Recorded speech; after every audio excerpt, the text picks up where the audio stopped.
What was your red pill moment?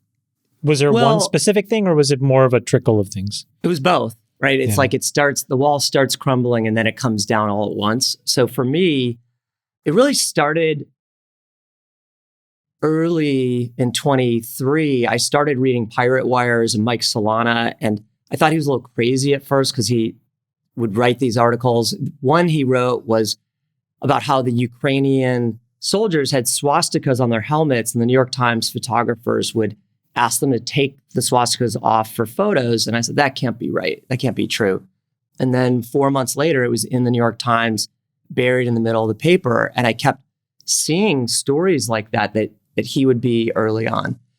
And so I just started feeling uncomfortable and queasy about what was going on with mainstream media.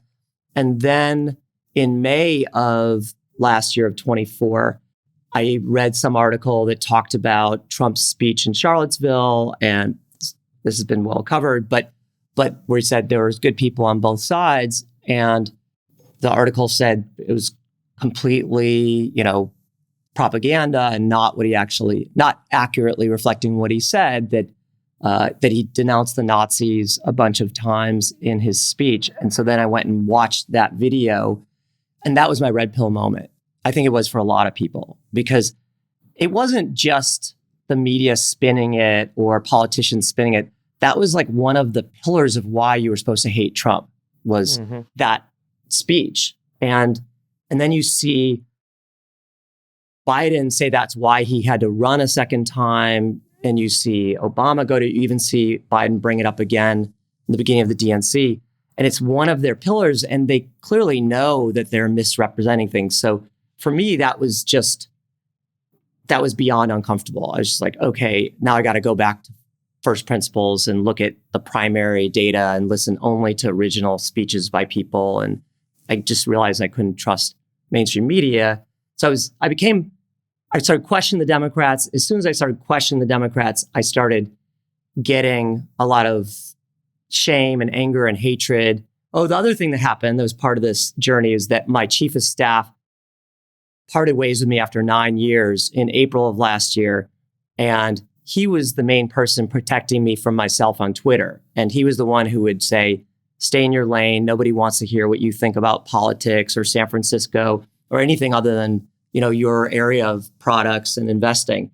And with him gone, I just started tweeting whatever I felt and thought. And sometimes I got it wrong or it was a little too emotional. But first of all, it was really fun. And then second of all, I found I got connected to this whole new audience of people who are these kind of techno optimists. I think you guys probably talked about it.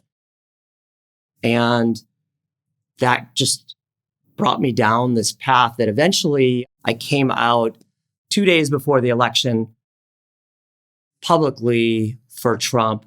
And it was only because that's when I completely got there. And I was trying to just be completely honest and authentic with myself and on Twitter at the same time. And my daughters turned to me that Sunday and they said, you're going to vote for Trump. We know it. And I said, yeah, you're probably right. And they said, well, then you have to go say it on Twitter. And my daughters were like really this with me. Yeah. So anyway, and then it was on the front page of the New York Post on the day of the election that I was not that I'm such news, but maybe it was their news peg that I was coming out for Trump. But I'll get back to your Reed question. But what I love about my New York Times, about my New York friends is that they did not give a f***. They were all pro Kamala and they texted me and they're just like, oh, that's kind of funny. But it's one thing I kind of love about New York. They didn't care. Back to your question on Reed. What I love about Reed was he was already getting pings from people saying, what's going on with Pincus? He's going off the rails. He's becoming a Trumper. It's you guys, I'm sure, have gone down this road. I got a little bit of that too about Shemaz and Friedberg. Yeah. Me. So you're like, what's wrong with him? We got to bring him back into the fold. He's should we lock him up? Is he crazy? And so Reed was already getting these. I had a lot of anxiety about talking to Reed about it. And finally, Reed and I got on FaceTime and he just said, I just want to start by saying I'm Team Mark. And I said, I'm Team Reed. And it gets out a little, but well, no, Americans can get along even if they disagree politically about a candidate. It's probably where we need to get to, especially, now that Trump's going to be in office in a couple of days. What was it like when you had lunch with Biden? Yeah. Okay. Well, just to finish the Reed part, sorry. Sure. But no problem. What I love about Reed is that we followed that with a 4-hour dinner, and he said, I never questioned your principles. He said, I know you're a highly principled person, and I just want to understand which principles it is, and I'd like to convince you to change your mind. But anyway, so Reed was the hold best. on one second. So you said something almost in passing, but I just want to double click. I think part of what Silicon Valley actually gets wrong is that we don't embrace the tism. And what I mean by that is we're all a little socially uncomfortable. We're awkward. I wouldn't say that we were the coolest people growing up. And there's this virulent form of blockers. You called it chief of staff. I think that these folks can be very detrimental, which almost represent this filter between your true self and everybody else. And there is this game that's played about being a gatekeeper. I do think that executive assistants are valuable. Administrative assistants are valuable. The reason I can say this is that my EA went on maternity leave. I experimented with the chief of staff, etc. And now I use Jason's service called Athena. And I have a guy that works with me in the Philippines. And it's about $3,000 a month. And I can honestly tell you, this guy is the single most effective administrative support I've ever had. And what there isn't is all these opinions on what I can say or do. And I think that when you look at a lot of these big companies, if you look at Zuck's current transformation or what you just spoke about, there are all these interlopers that seem to get in the middle of you and people's perception of you. I don't know if you have any comments or reactions to that idea. Yeah, it's part of where I know you guys have talked about Zuck coming out as Lisa's based or his seemingly more authentic self or sharing more about himself. And I can relate to it because I think we all go through this struggle as you start to be more of a known person inside your company, outside your company, and you have people around you taking the edges off.